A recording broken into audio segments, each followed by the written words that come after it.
mine d'Homme ici, c'est une mine d'or. La mine a été découverte en 1909. On a commencé la production en 1910 et on est encore ouvert aujourd'hui. Timmins, ville minière du nord de l'Ontario. Ici, c'est la ruée vers l'or.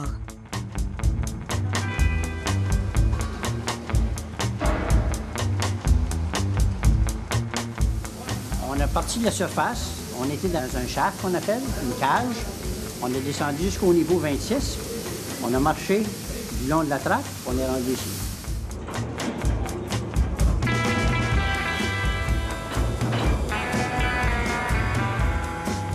À 1 km sous terre, nous avons dû ralentir la cadence.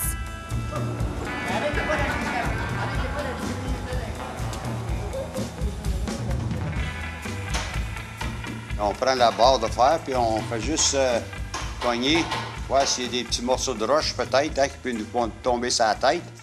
Puis on fait ça tous les jours pour notre safety.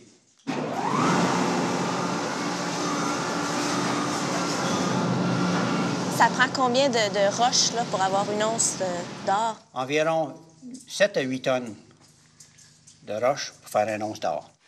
Il faut en remplir des chariots de roche pour réussir à trouver une toute petite pépite d'or. La mine produit 55 000 onces d'or par année, l'équivalent d'environ 1600 kg de lingots d'or. Sur les marchés, les prix de l'or ont monté en flèche depuis 10 ans. En mars, l'or s'élevait à plus de 1 300 $ l'once. Les prix de l'or sont très intéressants et ont permis à un grand nombre de mines qui avaient été fermées dans les années 90 de reprendre leur exploitation. Et ça a créé donc un mini-boom économique dans la région de Timmins qui se poursuit à l'heure où on se parle. Depuis la découverte des premiers gisements il y a plus de 100 ans, Timmins a produit plus de 60 millions d'onces d'or. Aujourd'hui, ça continue. Goldcorp a réouvert ses vieilles mines d'or et veut développer une mine à ciel ouvert au cœur de la ville. This community about the size of 40,000 people to 50,000 people. We have 2 or 3 mines in town that make up probably 50% of the workforce when you add all the subsidiary industries, so it's a huge part of Timmins. The spin-offs for that, we believe, are about 5,000 to 10,000 people locally in helping support our operations.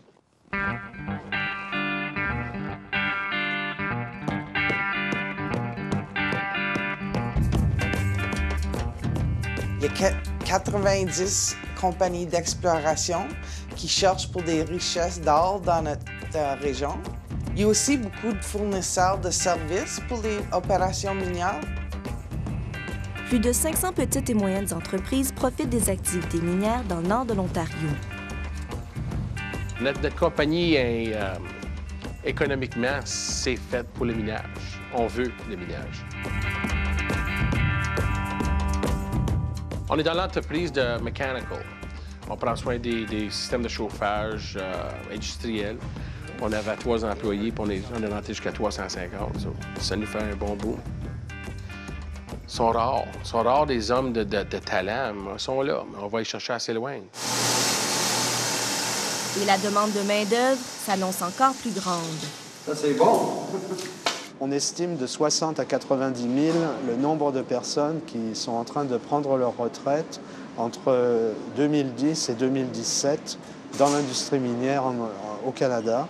Et ce qu'il faut savoir, c'est que l'emploi dans les mines aujourd'hui, ça n'est plus un pic et une pioche, avec des gens qui n'ont aucune formation.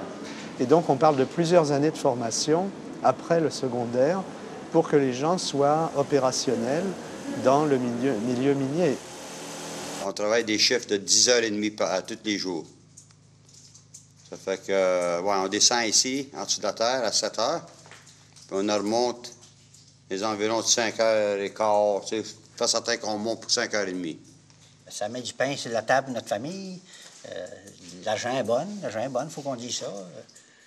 On aime ça, c'est un challenge, comme on dirait en anglais. Les travailleurs du secteur minier gagnent en moyenne 60 000 à 100 000 $ par année. Pour être mineur, il faut souvent être mobile. Alain Vaillancourt habite Sudbury.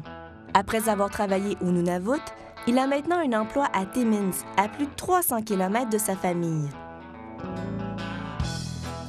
C'est pas facile, mais faut que tu penses que la raison que tu le fais, c'est pour ta famille. Puis quand tu voyages, d'habitude, t'as du temps off.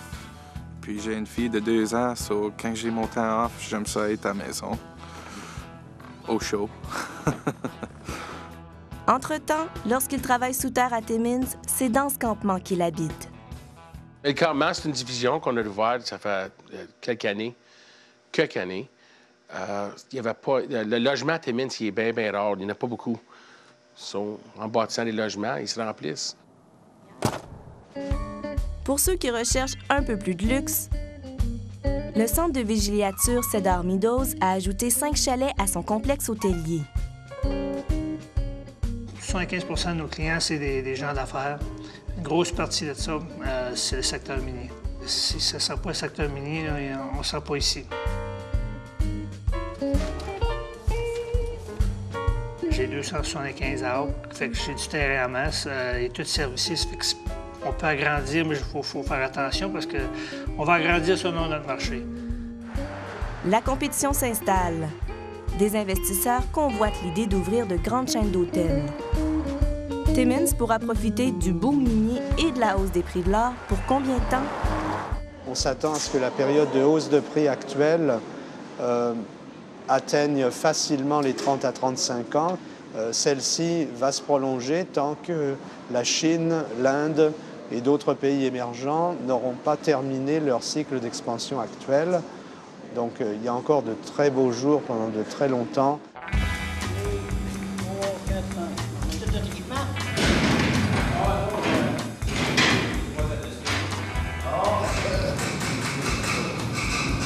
Le marché de l'or est parfait pour nous autres. Ça donne bien de l'emploi à tout le monde et tout le monde sont contents.